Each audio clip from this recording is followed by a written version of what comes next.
Okay, picking back up, we're diving into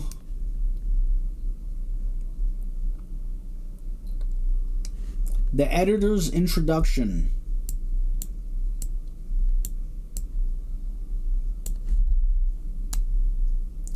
The editor's introduction of psychological types. No, excuse me. The editor's introduction of the Portable Jung. And we've been working through it. Right now we're on 0.05. We just went through 0.01 to 0.04.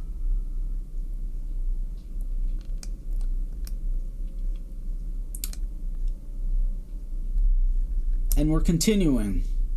A middle-aged woman on crutches came into the room one day, led by a maid.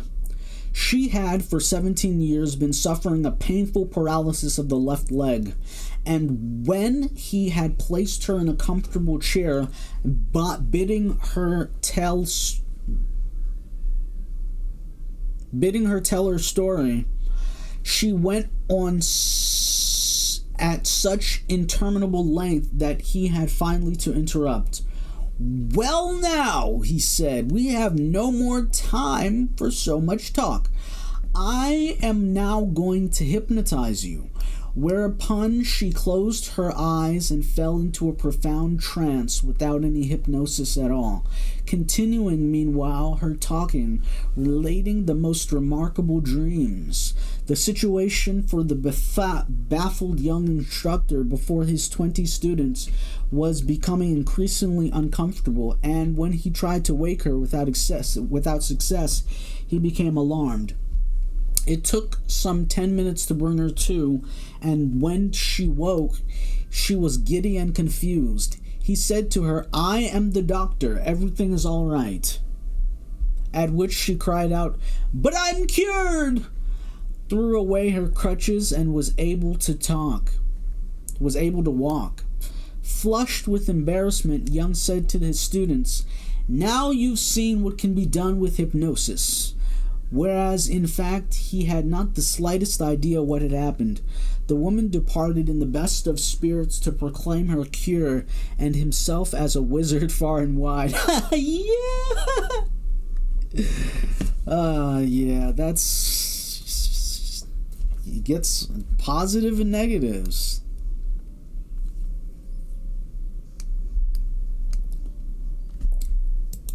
So yeah, the power of hypnotization.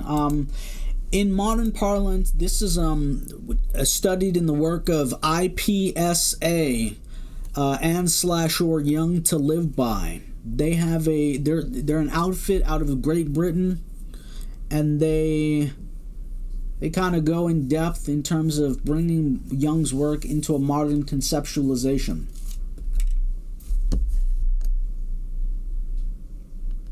Okay, so we're going to continue, with editor's introduction number 3, the scholar-physician. So this is encapsulated, this is the second period encapsulated by the collected works, Volume 3, Volume 4, Volume 5, and one item in Volume 17. Jung's acquaintance with the writings of Freud commenced in 1990, the year of the publication of The Interpretation of Dreams, which he read at Bueller's suggestion but was not prepared to appreciate. 3 years later, returning to the book, he realized that it offered the best explanation he had found of the mechanisms of repressions observed in the word association experiments.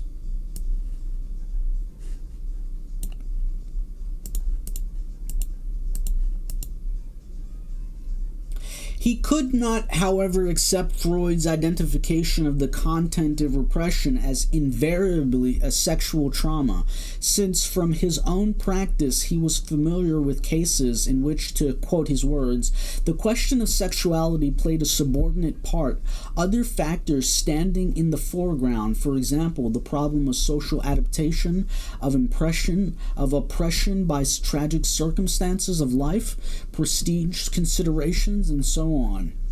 Jung opened an exchange with Freud by sending him in 1906 a collection of his early papers entitled Studies in Word Association, to which Freud graciously,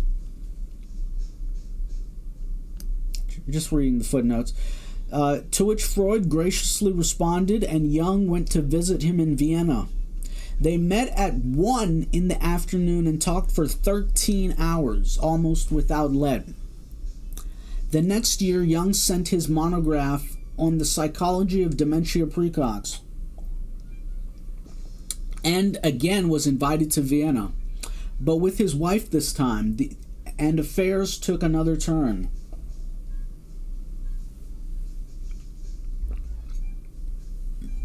When I arrived in Vienna with my young and happy wife, Jung told a visitor, Dr. John M. Blinsky, in 1957, Freud came to see us at the hotel and brought some flowers for my wife. He was trying to be very considerate and at one point said to me, "I'm sorry that I can give you no real hospitality. I have nothing at home but an elderly wife."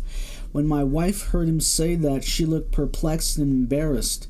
At Freud's home that evening during dinner, I tried to talk to Freud and his wife about psychoanalysis and Freud's activities, but I soon discovered that Mrs. Freud knew absolutely nothing about what Freud was doing.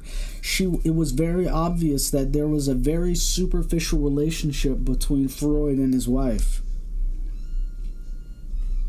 So we're getting into some culture commentary here. This is the scholar physician talking about Jung and Freud. To continue, the editor writes, soon I met Freud's wife's younger sister. She was very good looking, and she not only knew enough about psychoanalysis, but also about everything Freud was doing. When a few days later I was visiting Freud's laboratory, his sister-in-law asked me if she could talk with me. She was very much bothered by her relationship with Freud and felt guilty about it. From her I learned that Freud was in love with her, and from her I learned that Freud was in love with her and that their friendship was indeed very intimate.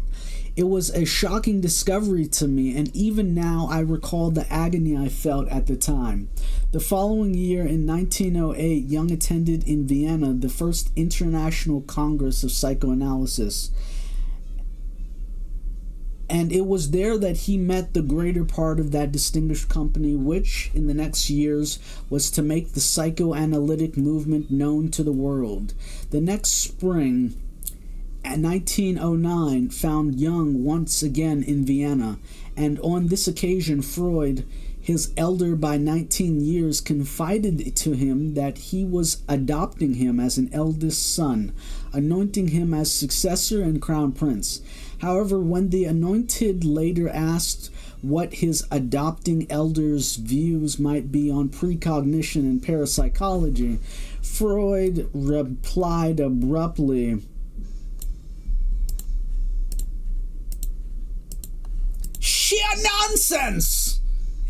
And in terms," states Jung, "of so shallow a positivism that I had difficulty in checking the sharp retort on the tip of my tongue." So he was like, yeah.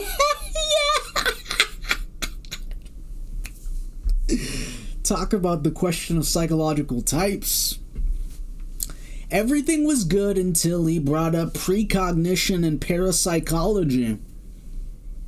Then Freud replied, "Pure nonsense." Oh, sheer nonsense. Let me get the quote right. Sheer nonsense. Or it's not a quote. "And in terms," states Jung, "of so shallow a positivism that I had difficulty in checking the sharp retort on the tip of my tongue.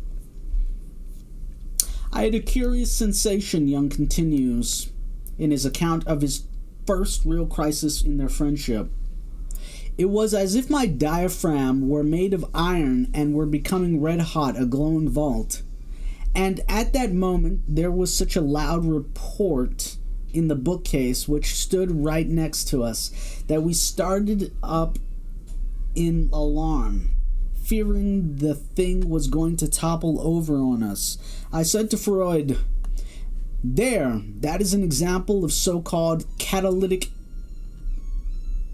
exteriorization phenomenon.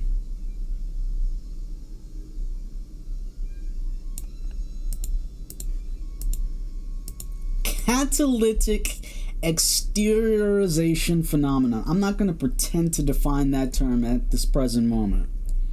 Continuing. "Oh, come!" he exclaimed.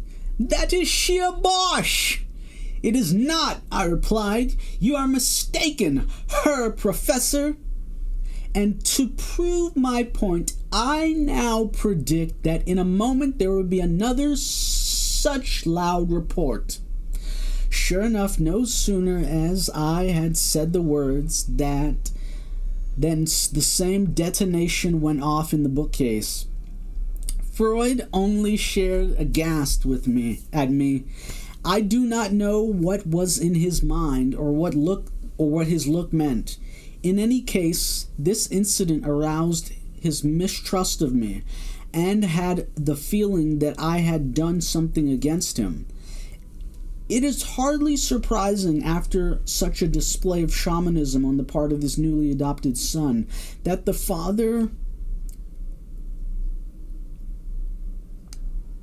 with the idea fix about Oedipus, should on their next occasion have suffered a hysterical crisis.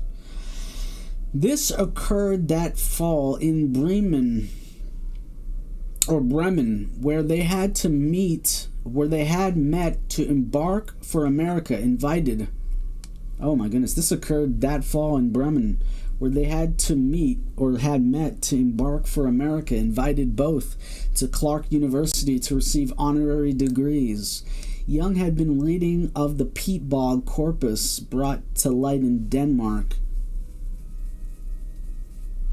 Bodies from the Iron Age perfectly preserved, which he had hoped to see while he was in the North.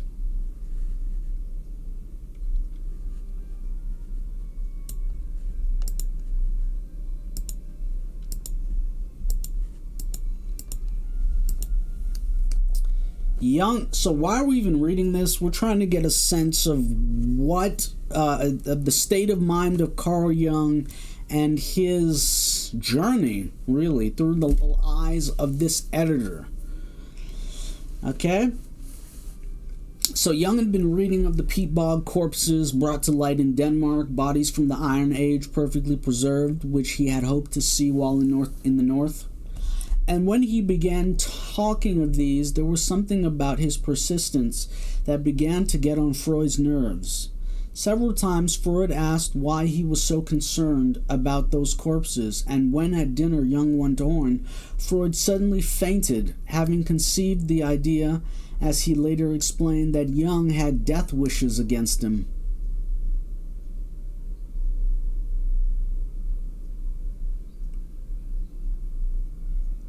From the very beginning of our trip, Jung confided to Dr. Blinsky 50 years later, we started to analyze each other's dreams. Freud had some dreams that bothered him very much. The dreams were about the triangle, Freud, his wife, and his wife's younger sister. Freud had no idea that I knew about the triangle and his intimate relationship with his sister-in-law. And so when Freud told me about the dream in which his wife and her sister played important parts, I asked him to tell me some of his personal associations with the dream. He looked at me with bitterness and said, I could tell you more, but I cannot risk my authority. That, of course, finished my attempt to deal with his dreams. If Freud had tried to understand consciously the triangle, he would have been much better off. And we're going to pick this back up in our next entry.